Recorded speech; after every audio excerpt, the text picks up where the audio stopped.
Britain was starving. Hitler's U-boats owned the Atlantic, sinking ships faster than they could be built. But inside a locked box, British scientists carried a secret weapon, a device so powerful it would change everything, and it looked like nothing more than a piece of scrap metal. In September 1940, a small metal deed box left London by taxi. Destination: a train to Liverpool. Inside that box was a device the size of a dinner plate. A palm-sized piece of metal and copper. It looked like nothing special, just a circular device with holes drilled in it. But that device was about to change the course of World War II, because while German U-boats were sinking Allied ships faster than they could be replaced, while Britain was 2 months away from running out of fuel, while merchant sailors were dying by the thousands in the freezing Atlantic, the Allies had no way to detect submarines at night or in bad weather. Existing radar was too weak, too large, too useless. But this device, this cavity magnetron, could generate radar waves 1,000 times more powerful than anything America had. It could fit inside an aircraft. It could detect a submarine's conning tower from miles away, and it would turn the Battle of the Atlantic from a catastrophic defeat into total victory. One American historian later wrote that when this device arrived in the United States, it was the most valuable cargo ever brought to our shores. More valuable than gold, more valuable than weapons, more valuable than any other piece of technology in the entire war. And it almost didn't make it. Because on that morning in September 1940, as the taxi drove through London, the deed box was strapped to the roof, and in the chaos at the train station, it was almost lost. This is the story of the cavity magnetron, the device that some historians say won World War II more than the atomic bomb, the device that saved Britain from starvation, the device that killed 43 U-boats in a single month, the device that you use every day to heat your food. This is the story of desperate science, impossible odds, and a palm-sized miracle. Let's begin. To understand why the cavity magnetron mattered so much, we first need to understand just how badly the Allies were losing the Battle of the Atlantic. And make no mistake, they were getting destroyed. By 1942, German U-boats were sinking Allied merchant ships at a catastrophic rate. In March 1942 alone, the Allies lost 273,000 tons of shipping. In June, 700,000 tons. These weren't just numbers. These were food ships, fuel tankers, supply vessels. Every ship that went down meant less food for Britain, less fuel for the military, less ammunition for the war. Britain was an island. Everything it needed had to come by sea, and the U-boats were cutting those supply lines. By early 1943, British imports were 1/3 less than 1939 levels. The population faced mass starvation. Fuel storage tanks had only 2 to 3 months of oil remaining. If something didn't change fast, Britain would have to surrender, not because Germany invaded, but because Britain simply ran out of everything. The problem was submarines. German U-boats operated in wolf packs. They would position themselves along convoy routes, wait for Allied merchant ships, then attack in coordinated strikes, at night, in bad weather, when the Allies couldn't see them. The Allies had convoy escorts, destroyers, corvettes, but they couldn't protect against what they couldn't see. And at night, U-boats were invisible. The Allies had radar. But it was useless. The radar systems in 1940 used long wavelength radio waves, meter-long waves. These required massive antennas, room-sized equipment, and they couldn't detect small objects like a submarine's conning tower. Aircraft could hunt U-boats during the day, but at night, the submarines surfaced safely. They recharged their batteries. They moved into attack positions, and the Allies couldn't do anything about it. The German U-boat commander, Admiral Karl Dönitz, knew this. He called it the happy time. His submarines were winning. In 1942 alone, U-boats sank over 7 million tons of Allied shipping. That's roughly 6.3 million tons destroyed by submarines alone. The Allies were building ships as fast as they could, but they couldn't replace losses fast enough. For every new ship launched, 2 were sunk. The math was simple. If this continued, the Allies would lose the war. Britain needed a miracle. And in a wooden building at Birmingham University, 2 scientists were about to create one. In February 1940, 2 British physicists sat in a cold laboratory in Birmingham, England. Their names were John Randall and Harry Boot. They had been given an impossible task: invent a radar system that was small enough to fit in an aircraft, powerful enough to detect a submarine, and practical enough to manufacture by the thousands. Every expert said it couldn't be done. Existing radar used devices called klystrons. These generated microwaves. But the klystrons were weak. They produced maybe 10 watts of power. That was nowhere near enough. To detect a small object like a submarine's conning tower, you needed thousands of watts. Tens of thousands. No one knew how to do that. But Randall and Boot had an idea. There was an old device called a magnetron. It had been around since the 1920s. It used magnets and electric fields to make electrons spin in circles. As they spun, they generated radio waves. But magnetrons were unreliable. They didn't work well. No one had figured out how to make them useful. Randall and Boot decided to try something different. They would drill holes around the central chamber of the magnetron. Cavities. These cavities would resonate at specific frequencies. Like organ pipes, the spinning electrons would excite these cavities, and the cavities would amplify the microwaves. At least that was the theory. In practice, no one knew if it would work. They built their first prototype using manufacturing jigs, borrowed from a Colt revolver factory. The device looked like a gun cylinder, a copper disc about the size of a saucer. 8 holes drilled around a central cathode. Magnets on either side. It looked crude, almost primitive. On February 21st, 1940, they tested it. They turned it on, and the device generated a wavelength of 9.8 centimeters at 400 watts of power. 400 watts, 40 times more powerful than the best American klystron. And they had done it in a wooden shed, with hand tools, using gun manufacturing equipment. They ran more tests. The power output increased. 500 watts, 1,000 watts. The device didn't crack. It didn't melt. It just worked. By spring 1940, the cavity magnetron was producing 10 kilowatts of power. 10,000 watts. 1,000 times more powerful than anything the Americans had. The British scientists realized what they had. This wasn't just an improvement. This was a revolution. This device could power radar systems small enough to fit in aircraft, powerful enough to detect submarines from miles away, accurate enough to see through darkness and bad weather. This device could win the Battle of the Atlantic. But there was a problem. Britain couldn't manufacture it in quantity. German bombers were pounding British cities every night.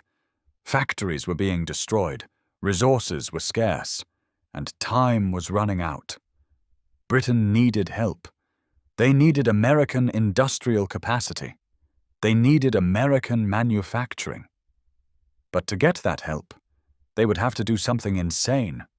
They would have to give America their most secret weapon, and hope the gamble paid off. In August 1940, Britain was on the brink of collapse. The Battle of Britain was raging. German bombers attacked every night. France had fallen. The Netherlands, Belgium, Luxembourg, all occupied. Britain stood alone against Nazi Germany. And Britain was losing. Prime Minister Winston Churchill knew the situation was desperate.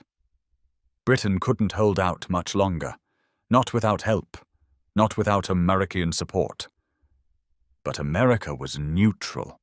The isolationists in Congress opposed any involvement in the war. President Franklin Roosevelt wanted to help Britain. But his hands were tied. So Churchill made a decision. He would offer America something no nation had ever offered before. He would share Britain's most advanced military secrets.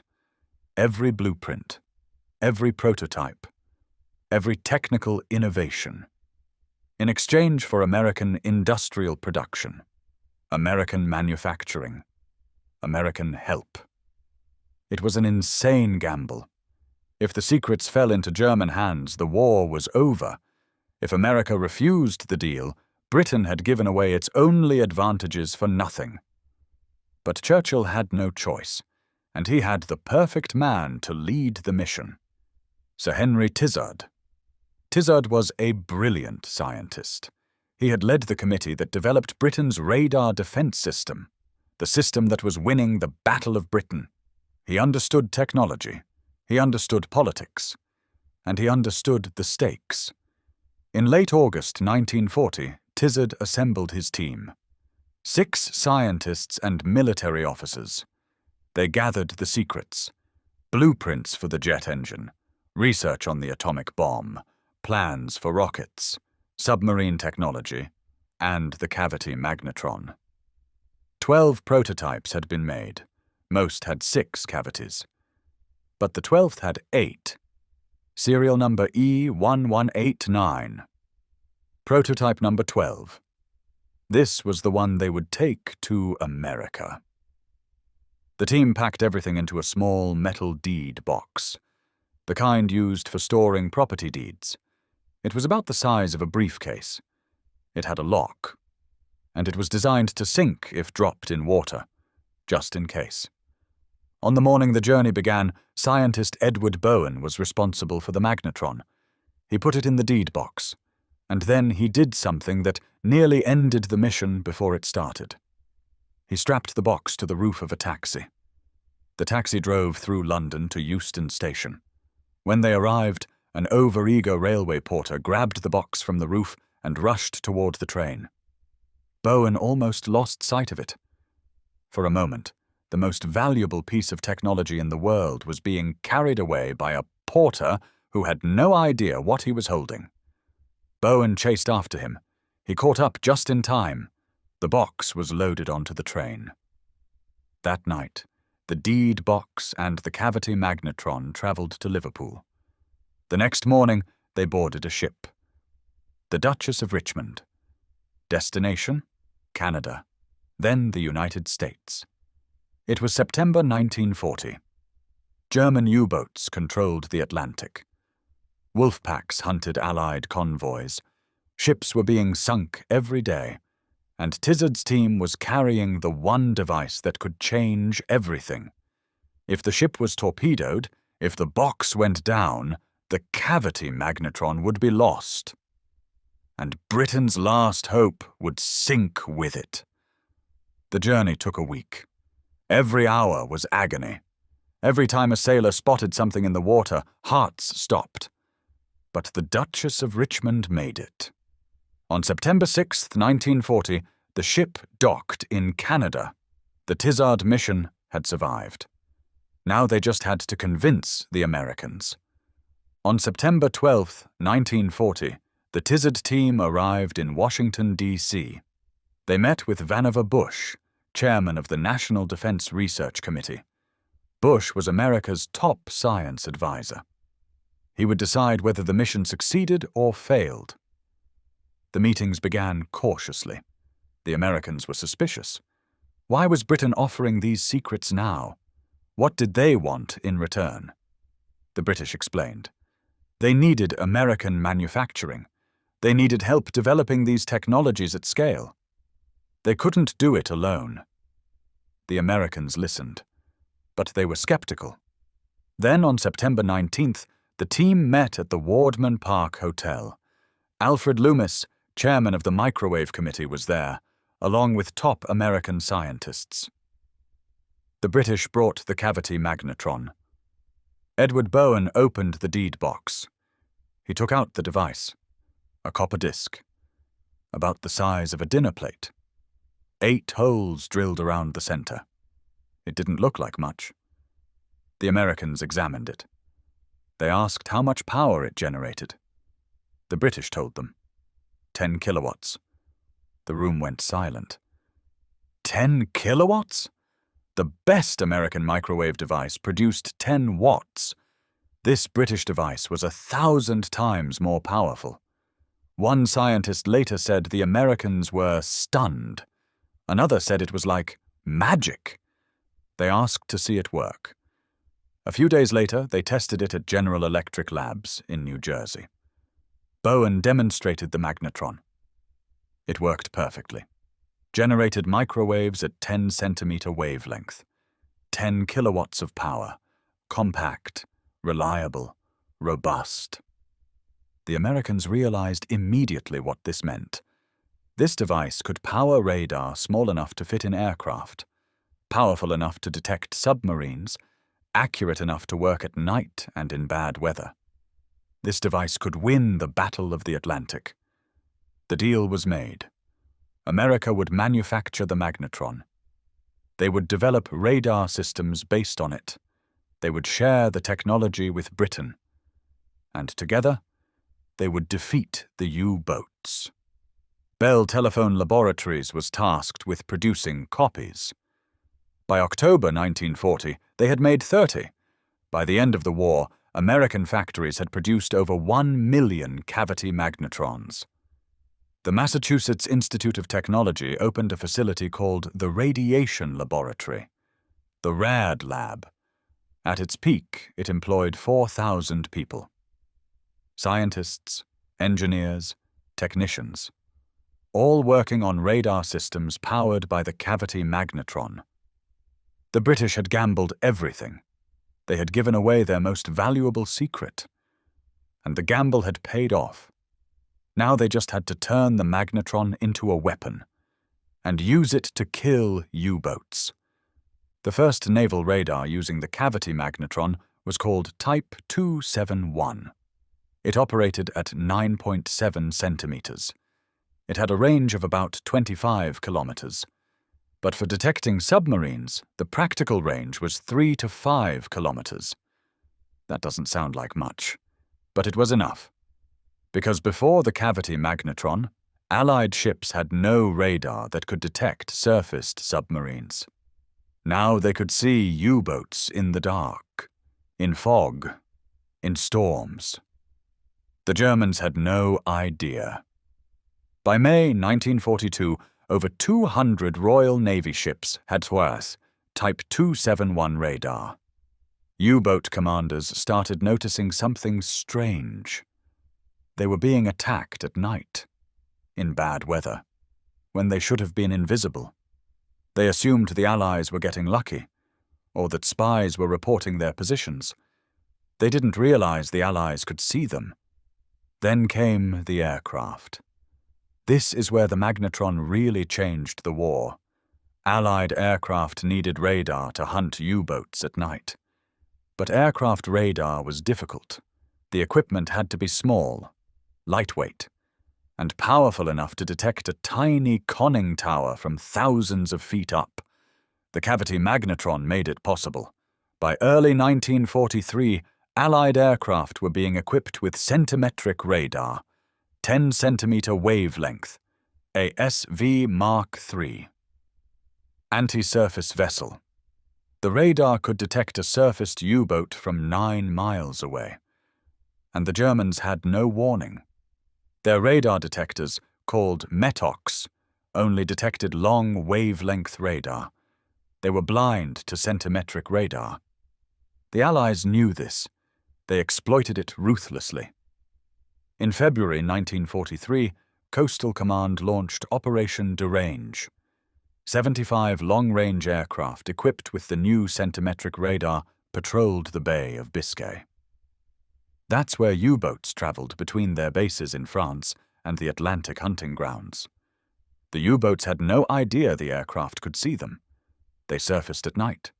They recharged their batteries. And they were attacked. Again and again. U-boat commanders couldn't understand it. How were the Allies finding them? Admiral Dönitz ordered U-boats to stay on the surface and fight back with anti-aircraft guns. Bad idea. The aircraft had bombs, depth charges, rockets. The U-boats had machine guns. It wasn't a fair fight. Some U-boats were converted to flak boats. Extra anti-aircraft guns, armored positions. The idea was to shoot down attacking aircraft. But it didn't work. Allied pilots welcomed the chance to attack a surfaced U-boat. Because submarines are vulnerable on the surface, easy targets. In May 1943, 5 flak boats were sunk. 7 more were damaged so badly they had to abort their patrols. The cavity magnetron had turned the hunters into the hunted. March 1943 was the crisis point. The Battle of the Atlantic reached its peak. U-boats sank 120 ships in 1 month, 693,000 tons of shipping. The Allies lost 82 ships in the Atlantic alone, 476,000 tons. The Germans called it the greatest convoy battle of the war. Convoy 229 and SC-122 were sailing together. A combined convoy of over 90 ships. A wolf pack of 40 U-boats attacked. 21 merchant ships were sunk. It was a disaster. Dönitz believed he was winning. He believed the Allies couldn't replace ships fast enough. He believed victory was close. But then everything changed. In April, the Allies deployed more aircraft with centimetric radar, more ships with Type 271 radar, more escorts, better tactics. Suddenly, U-boat losses started climbing. In March, 12 U-boats were lost. In April, 15. Dönitz didn't understand why. His submarines were still finding convoys. They were still attacking. But they were dying. Then came May 1943. The Allies would later call it Black May. For the Germans, it was a catastrophe. On May 4th, convoy ONS-5 was attacked by a wolf pack of 30 U-boats, 43 merchant ships, 16 escorts. The battle lasted 3 days. 13 merchant ships were sunk, but 6 U-boats were destroyed. That's a 1-to-1 ratio. Dönitz couldn't afford that. Then convoy SC-130 was attacked. 5 U-boats sunk. 0 merchant ships lost. 0. The escorts, guided by radar, destroyed every U-boat that came close. The wolf packs were being slaughtered. In May 1943 alone, 43 U-boats were destroyed. 43. That was 25% of Germany's operational submarine force. 25%. In 1 month, the Allies lost 58 merchant ships total. 34 in the Atlantic. That's a 2-to-1 ratio in favor of the Allies. Admiral Dönitz was shocked. On May the 24th, 1943, he made a decision. He withdrew all U-boats from the North Atlantic. He later wrote in his war diary that the losses were unbearable. The Battle of the Atlantic had been won, and the cavity magnetron was the reason why. After the U-boats were withdrawn from the North Atlantic, they never regained the initiative. Dönitz tried again in September 1943. He sent wolf packs back to the convoy routes. This time, the U-boats had acoustic torpedoes, better anti-aircraft guns, new radar detectors called WWIIs. These could detect some centimetric radar. The Allies were ready. They countered with 3-centimeter radar, even shorter wavelength. The German detectors couldn't see it. The September offensive was a disaster. 39 U-boats lost. Only 8 merchant ships and 6 escorts sunk. A catastrophic loss ratio. Dönitz tried again in November. He equipped U-boats with the Naxos radar detector. This could detect 10-centimeter radar. Finally. But by then, the Allies were using 3-centimeter radar. The Germans were always one step behind. From May 1943 until the end of the war, the Allies dominated the Atlantic. U-boats still sank ships, but the threat was contained. The supply lines stayed open. Britain didn't starve. The invasion of Europe went ahead. D-Day succeeded.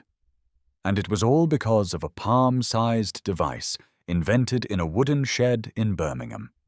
Some historians have argued the cavity magnetron won the war more than any other single technology. More than the atomic bomb, more than code breaking, more than tanks or planes. Because without the magnetron, Britain would have lost the Battle of the Atlantic. Without supplies, Britain would have starved. Without fuel, Britain couldn't fight. The war would have been lost before D-Day ever happened. American historian James Finney Baxter III, the official historian of the Office of Scientific Research and Development, wrote this about the cavity magnetron. When the members of the Tizard Mission brought one to America in 1940, they carried the most valuable cargo ever brought to our shores. The most valuable cargo. Ever. Not gold, not weapons, not even the plans for the atomic bomb. A palm-sized piece of copper with 8 holes drilled in it. That's what won World War II. But here's the twist. The cavity magnetron didn't just win the war, it changed your life. Because after the war, scientists realized the magnetron could do something else. It could heat food. In 1946, American engineer Percy Spencer was working with a cavity magnetron at Raytheon. He noticed something strange. The chocolate bar in his pocket had melted. He realized the microwaves from the magnetron were heating the molecules in the chocolate. He tested it with popcorn. It worked. He tested it with an egg. It exploded. But it worked. Spencer and his colleagues invented the first microwave oven. They called it a radar range. The first models were huge, 6 feet tall, weighed 750 pounds, cost $5,000. Only restaurants could afford them. But over the next 20 years, engineers made them smaller, cheaper, more practical. By the 1970s, microwave ovens were in millions of homes. Today, you probably have one in your kitchen. You use it to heat food, to cook meals, to make popcorn. And inside that microwave oven is a cavity magnetron. The same basic design that John Randall and Harry Boot invented in 1940. The same device that won the Battle of the Atlantic. The same device that saved Britain from starvation. The same device that changed the course of World War II. Every time you heat up your dinner, you're using technology that killed 43 U-boats in a month. Technology that turned the tide of history. Technology that won a war. And you probably never even thought about it. Let's step back and think about what this story teaches us. Because the cavity magnetron is more than just a piece of war history. It's a lesson in innovation, in desperation, and in how wars are really won. First, the power of sharing knowledge. Britain was desperate in 1940. They were losing. Alone. Running out of time. Churchill made a decision that went against every instinct. He shared Britain's secrets. He gave away the magnetron. If Germany had captured it, the war would have been lost. But Churchill gambled. And because America received that knowledge, they produced over 1 million magnetrons. They powered the radar systems that won the Battle of the Atlantic. Knowledge shared is knowledge multiplied. Second, the importance of manufacturing. The British invented the magnetron, but they couldn't produce it in quantity. Their factories were being bombed. Their resources were scarce. American industry could mass produce it. And they did. 1 million magnetrons. That's the difference between a clever invention and a war-winning weapon. Manufacturing matters. Third, the role of small innovations. The atomic bomb gets all the attention. It was massive, expensive, dramatic. But the cavity magnetron arguably had more impact on the war's outcome. It was cheap to make, easy to use, and it saved thousands of lives by preventing ship sinkings rather than by destroying cities. Sometimes the small innovations matter more than the big ones. Fourth, the value of scientific cooperation. The Tizard Mission created a partnership between Britain, America, and Canada that continues today. That cooperation won World War II, and it shaped the entire post-war world. The special relationship between these nations started with a deed box and a palm-sized device. And fifth, technology changes everything. Before the cavity magnetron, U-boats were winning. After it, they were losing. One device, one innovation, one breakthrough, and the entire war shifted. That's the power of technology in warfare. And in life. There's one more part of this story worth mentioning. What happened to the people involved? John Randall and Harry Boot, the inventors, received almost no recognition during their lifetimes. They were scientists. They did their job. They moved on to other projects. After the war, Randall continued his research. He worked on biophysics.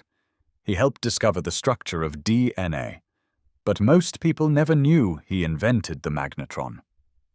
Harry Boot also continued his scientific career. He worked on particle accelerators, contributed to nuclear physics, died in 1983. No monuments, no fame, just a footnote in history.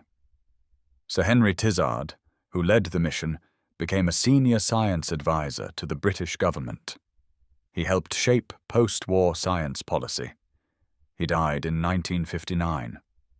The Tizard Mission is remembered, but mostly by historians, not by the public. Edward Bowen, who carried the magnetron to America, stayed in the United States during the war. He worked at the radiation laboratory, helped develop radar systems. After the war, he returned to Britain, continued his research, died in 1991. These men saved Britain.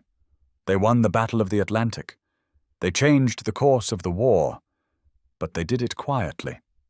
No headlines, no parades, just science, just innovation, just doing what needed to be done. And that might be the most important lesson of all. Wars aren't won by heroes alone. They're won by engineers, scientists, people solving problems, people making breakthroughs, people who invent something in a wooden shed and change the world.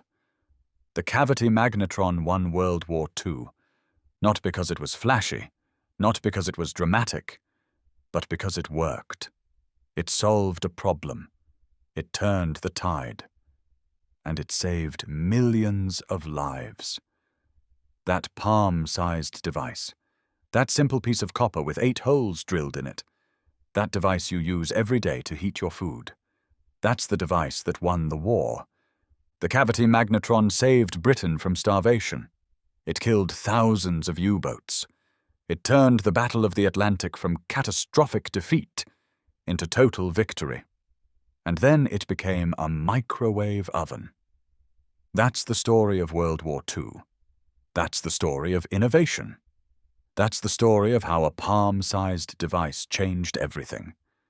Some historians argue the magnetron was more important than the atomic bomb, more important than radar itself, more important than any other single technology of the war, because without it, Britain would have lost. The supply lines would have been cut. The population would have starved. The war would have ended before D-Day, before the liberation of Europe, before victory. But two scientists in Birmingham invented something. Churchill gambled everything and shared it. America manufactured 1 million of them. And together, they won the war.